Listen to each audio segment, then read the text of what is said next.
Çka i mungon, çka duhet më shumë në harit ndim në këtë një studio, një klasë tjetër? Qa kështë ndryshu? Duke qenë se jemi në një ambient shkolla, edhe normalisht nuk kemi me ndonjë një ambient televizione, se kushtet nuk janë shumë të përshtatshme për xhirim, patjetër që mendoj me pasë ndryshim të skenografisë që përmenda ose të skenës studio se ku xhirohet. Normalisht ndoshta edhe ato pajisjet e vogla diçka që na mungon, kishin me plotësu normalisht edhe me bota ma një podcast të mirë fillt. Unë e di që prindrit gjithmonë janë të gatshëm me kontribu për shkollat, kështu që i bëj ftesë krejt prindërve të Emin Durakut. Le ta mlidhin ka 50 cent secili. Ma shumë nuk duhet. Nuk ka nevojë më shumë. 2 mikrofonat vogël edhe një 2 ose 3 drita të vogla të cilat do t'i kishin ndihmu me dal edhe ma bukur edhe ma qartë ftyra.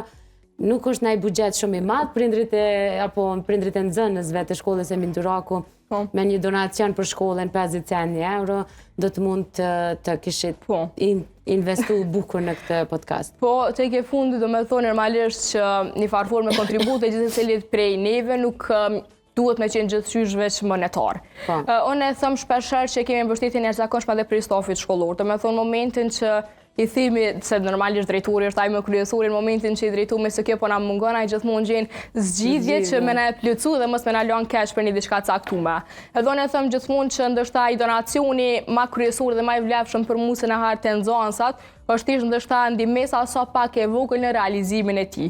Jo gjithmonë ajo monetare, ajo ekonomike në pajisje apo në diçka tjetër, thjesht drejtimi kështë me thonë, nëse thjesht dhënia një ide, kështë me qenë diçka që me të vërtet kështë me ndihmu shumë, si mua dhe stafin tonë gjithashtu.